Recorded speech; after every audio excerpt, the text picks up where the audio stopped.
Hello! Ito na naman ang inyong tindera na naging vlogger pa.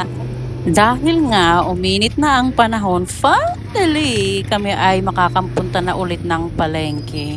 Alam niyo bang mga 3 linggo din kaming hindi nakapunta ng palengke dahil sa ulan nga ng ulan, and magmomotor lang kami. So kapag pumunta kami ng nakamotor, sigurado basang-basa kami. And ngayong araw ay mainit na nga. Actually hindi pa rin sure kasi minsan bigla na lang kumukulimlim, tapos umaambon pala. Tapos dahil kailangan na kailangan ko na nga talaga ng mga frozen foods, inaya ko na yung asawa ko. At nakarating na nga kami ng palengke. And ano pang gagawin natin? Diretso na tayo sa sadya natin.